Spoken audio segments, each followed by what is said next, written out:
Yo, hola, bonjour à tous mes enfants. Ça y est, j'ai enfin eu une de mes pulsions créatives et surtout j'ai enfin tout le matériel pour le faire.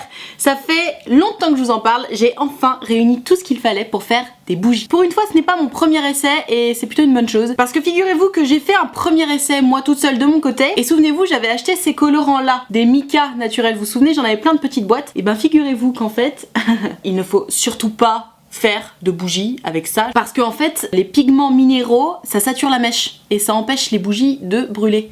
Voilà, donc moi j'étais convaincue que c'était super pour faire des bougies, en fait ça l'est pas du tout. Alors c'était très joli, surtout les trucs un peu cuivrés là, c'était trop beau, sauf que ça ne brûle pas. En plus j'en ai fait 8 ou 9, je vous laisse même pas imaginer le gâchis, j'étais hors de moi. Voilà, donc surtout si vous voulez faire des bougies, ne les faites jamais avec ça. Jamais, jamais, jamais, pas de mica. Donc c'est pour ça que j'ai mis un petit peu de temps à vous faire cette vidéo sur les bougies. J'ai mis du temps à trouver des bons colorants qui ne sont pas disponibles sur Aromazone. Donc je suis allée chercher sur Amazon. J'ai trouvé des petits colorants. Alors vraiment c'est petit, hein. Attention, ils veulent surtout pas en mettre trop. Je crois que j'ai payé ça un petit peu moins de 10 €. Mais alors les flacons sont tout petits.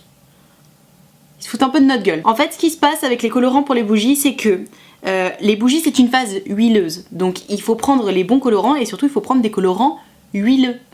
Sinon ça ne se mélange pas. Vous êtes évidemment pas obligé d'utiliser des colorants pour faire des bougies, hein. Bon, c'est quand même plus joli, c'est plus sympa. Je me suis procuré ces colorants qui sont censés fonctionner et ne pas saturer la mèche, parce que alors vraiment celle-là, si on me l'avait dite, j'aurais jamais osé y croire. Je me suis renseignée du coup et sachez qu'en termes de colorants, on peut aussi utiliser des sachets de thé. Évidemment pas trempés dans l'eau, parce que sinon ça fonctionne pas, mais si apparemment tu peux faire tremper ton sachet de thé dans la cire et ça colorerait ta préparation.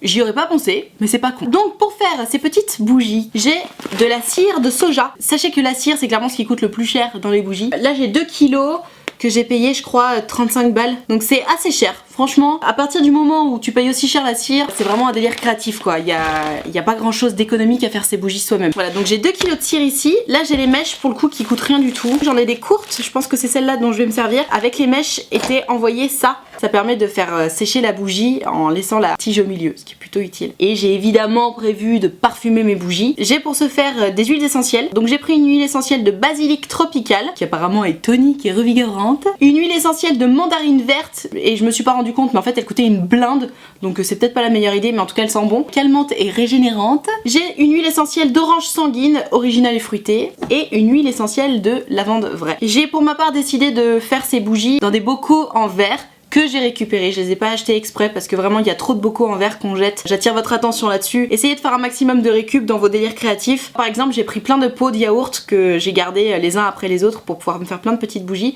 Et vous allez voir, je vais faire une grosse bougie dans un gros pot qui en fait était une conserve que j'ai réutilisée. Voilà, écoutez, on va tenter plein de choses. J'ai envie de faire des vidéos. J'ai envie de faire des bougies unicolores, j'ai envie de faire des bougies avec plusieurs couleurs. On va voir comment on fait. Pour ce faire, je vous emmène tout de suite dans ma cuisine parce que je sais que vous adorez ma cuisine. C'est parti. Yo, welcome in my kitchen. Bienvenue dans ma cuisine pour ceux qui ne parlent pas anglais. J'ai donc transvasé toutes mes petites affaires ici. Vous le voyez pas, mais c'est le bordel. Voici les bocaux que je vais utiliser. Donc ça, c'est le gros bocal que je vais utiliser pour faire la grosse bougie qui va être un peu la pièce maîtresse. En gros, j'ai envie de faire une couche foncée, une couche claire, une couche foncée. Ça va être un peu le gros test de cette vidéo, cette bougie là. J'ai envie aussi de mettre 3 mèches à l'intérieur vu qu'elle est particulièrement grosse. Je sais pas encore comment je vais faire. J'ai ce bocal là qui va me servir en fait à faire tous mes mélanges.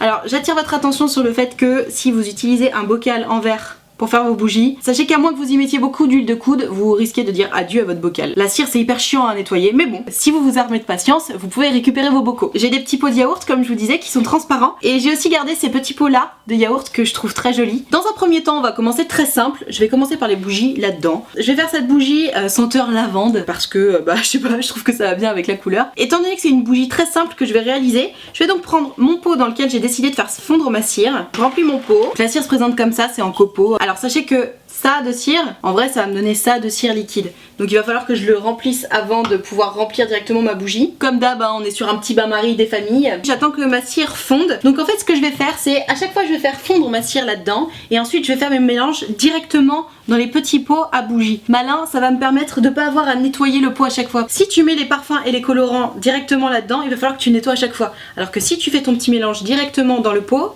ça permet de pas nettoyer ça à chaque fois. Donc voilà comment je vais procéder. Je vais faire fondre la cire, la couler dans mon petit pot. Je vais utiliser des baguettes chinoises pour pouvoir mélanger mon petit truc. Ça permet de paniquer mes couverts. Je vous conseille vivement, lorsque vous faites des bougies, de protéger vos plans de travail. Mettez un petit peu de sopalin sur vos plans de travail, ça vous évitera de le tacher avec de la cire qui est un peu compliqué à enlever. Quelques minutes se sont écoulées et ça y est, ma cire est fondue. Faites attention lorsque vous manipulez, c'est chaud. Voilà, ça fait un liquide jaune. Avec cette cire liquide, j'ai de quoi remplir ce pot-là. Et je pense que j'ai de quoi faire la première phase de celui-là. Ne vous précipitez pas, la cire ne fiche pas en 2 secondes. Vous avez votre temps. Je remplis d'abord mon premier ramequin. Je vous conseille de faire ça au-dessus de l'eau chaude. Le premier ramequin est plein à ras-bord. Je verse un petit peu de colorant bleu dans ma bougie. Je rajoute un tout petit peu de rouge parce que je voulais que ce soit violet. Je vais rajouter mon huile essentielle de lavande. D'après ce que j'ai lu, il faut en mettre beaucoup. Donc voilà, j'ai mon mélange. J'ai mis à peu près l'équivalent d'une quinzaine de gouttes. Donc j'ai mon mélange, il ne me reste plus qu'à mettre la mèche. Donc les mèches sont présentées comme ça. Il suffit juste de la remettre bien droite et là tu prends ton petit ramequin et tu la poses bien droite. Donc là évidemment elle tombe sur le côté. Ce que tu fais, tu prends une autre baguette chinoise ou n'importe quoi qui puisse bloquer la mèche et tu fais en sorte qu'elle tienne droite comme ça et tu la laisses reposer sans la toucher. Et après en attendant tu t'occupes des prochaines. J'ai toujours ma phase ici que je vais mettre, souvenez-vous, dans ce gros pot qui lui est transparent. Je vous conseille toujours de remplir le pot à fondre le plus rapidement possible parce que la cire met vachement longtemps à fondre et que c'est relou d'attendre. Je viens de faire une grosse bêtise mais je vais d'abord m'occuper de ça avant que ça fonde. Je mets un petit peu de colorant rouge. Waouh!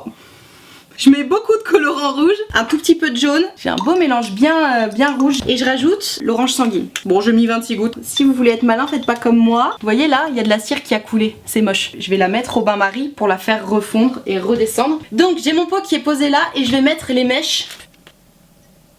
C'est beaucoup plus compliqué que ce à quoi je m'attendais, ça m'énerve un peu. Bon, alors après de nombreux efforts, après m'être cassé les pieds pour rester poli, à essayer de mettre les 3 mèches, j'ai réussi à en mettre que 2 et je vous jure que c'est déjà hyper galère. J'ai mis que 2 mèches et ça va rester comme ça et je vais attendre que ça sèche. Concernant mon histoire là. Ok, donc je vous fais un petit update parce que j'ai fait n'importe quoi. En gros, ça c'est ce dans quoi je mélange ma cire, sauf que je l'ai fait tomber dans l'eau. Vous voyez là il y a une phase d'eau. Étant donné que la cire reste en haut, j'ai pu transvaser uniquement la cire dans ce pot, voilà, et donc je vais pouvoir m'en servir pour faire une bougie. Là je vais vous faire une bougie dans un contenant transparent pour que vous voyez ce que ça fait.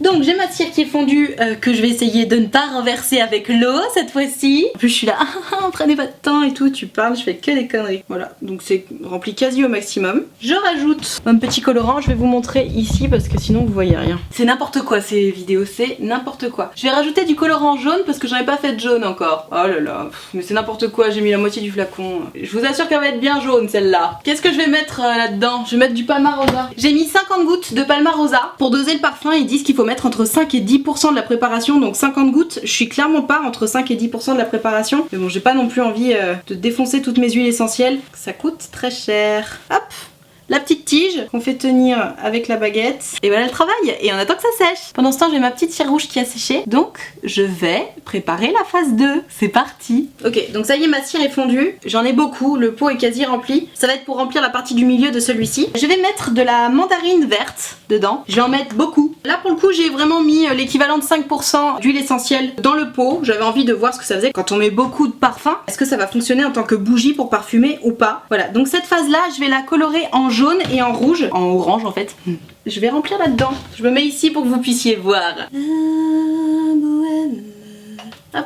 Je m'arrête là parce que je veux refaire une phase rouge par-dessus. Et le reste je vais mettre dans un autre pot à bougie parce que je ne fais pas de gâchis. Pareil, je rajoute la mèche, je la fais tenir et je laisse sécher. Bon, alors ça y est, ma bougie a séché enfin, donc je vais pouvoir mettre la face du dessus. Comme j'aime faire des expériences et que j'aime que mes vidéos soient complètes, je vais essayer de colorer la dernière phase avec un sachet de thé aux fruits rouges comme c'était indiqué sur le site d'Aromazone. J'ai très envie de voir ce que ça va donner. J'y crois pas trop, mais peut-être que nous allons être surpris. Je vais le mettre maintenant parce que YOLO. Pour l'instant c'est pas convaincant, on va voir ce que ça donne. C'est bien ce que je pensais, le sachet de thé ne colore absolument rien. Mais alors rien du tout, et pourtant c'est bien du thé aux fruits rouges, celui qui est hyper colorant là. Ne gaspillez pas vos sachets de thé, ça ne colore pas du tout. Je sais même pas pourquoi ils marquent des conneries pareilles sur le site d'Aromazone, vraiment moi vous comprenez, ça m'énerve ces choses là. Du coup bah je vais mettre mon petit colorant rouge, YOLO, je le vide, allez. Et je remets de l'orange sanguine. J'ai mis environ 80 gouttes. Et c'est parti. Yes, c'est trop beau. Et comme il en reste un petit peu, je vais remplir mon petit pot de tout à l'heure que j'avais pas bien rempli. Voilà, j'ai fait toutes mes bougies. Je me suis bien cassé les couilles. Maintenant, j'espère que ça va bien fonctionner. On se retrouve dans une seconde pour vous et dans quelques minutes pour moi pour l'update. A tout de suite. C'est pas évident pour vous, mais il vient de se passer plus d'une heure et demie pour moi parce qu'il fallait que j'attende que toutes ces petites merveilles sèchent. Que voici. La toute première bougie que j'ai faite à la lavande est ici. C'est exactement la couleur que je voulais que ça ait la même couleur que l'extérieur. Voilà, c'est bleu. Ça sent bon la lavande. Ça sent pas très fort. Mais en même temps j'en avais pas mis beaucoup. Ensuite, souvenez-vous, j'ai fait l'énorme bourde. J'ai mélangé de l'eau avec de la cire sans faire exprès. J'ai quand même décidé d'essayer d'en faire une bougie pour ne pas faire de gâchis. La voilà. Ça fait un petit trou à l'intérieur. Je pense que c'est à cause de l'eau. Elle s'est un petit peu affaissée à l'intérieur, mais rien de grave. Je vais pouvoir l'utiliser. Ensuite, j'ai fait celle au Palmarosa. La voilà, toute jaune. La dernière que j'ai faite, c'est celle-ci. C'était avec les excédents de la grosse bougie. Elles sont en bon. Pas très fort, mais elles sont bon. Et celle que vous attendiez de voir depuis tout à l'heure, la grosse bougie. La voilà. Pour moi, c'est plutôt un challenge réussi. Je ne sais pas si vous voyez, mais il y a des espèces de petits détails ici, là, qui sont... Je sais pas si c'est parce que la cire a mal séché ou que j'ai mal mélangé quelque chose, mais on voit quelques petits détails. C'est pas moche, c'est pas parfaitement lisse. Comme vous voyez, elle n'est pas tout à fait lisse non plus. En fait, toutes les bougies sont un tout petit peu affaissées au milieu. Alors je sais pas si c'est parce que j'ai chauffé trop fort la cire, si c'est parce que ça a refroidi trop vite, si c'est la cire de soja qui fait ça tout le temps. Je n'en ai aucune idée. N'hésitez pas à me dire dans les commentaires si vous connaissez la réponse à ça. Presque toutes les bougies sont affaissées à l'intérieur. La pire, c'est celle-là. Celle où on le voit le moins, c'est celle-ci parce que j'ai rajouté la dernière petite couche à la fin. Petite astuce, j'ai gardé le couvercle de ce pot. Ça va me permettre, lorsque je vais éteindre ma bougie, de fermer, donc d'éteindre la flamme facilement et sans avoir de fumée autour. C'est trop mignon, je trouve, les deux petites mèches. Non. Écoutez, elles sont toutes bien allumées. Elles ont l'air de toutes bien brûlées. Ça sent pas très fort. Je suis pas déçue. Je vais tester mon astuce de fermer avec le couvercle. Wonderful. Je suis quand même assez surprise de constater que la bougie verte dans laquelle il y avait quand même eu de l'eau fonctionne, mais genre sans aucun problème quoi. Vous m'avez posé très peu de questions sur Instagram, j'ai l'impression que les bougies ne suscitent pas grande interrogation chez vous. Cara Saint-Germain me demande à quand les bougies de massage maison. Si vous voulez faire des bougies de massage, déjà je vous conseille de prendre de la cire d'abeille qui est meilleure pour la peau. La cire de soja n'est pas un problème pour la peau, mais il est plus conseillé de prendre de la cire d'abeille.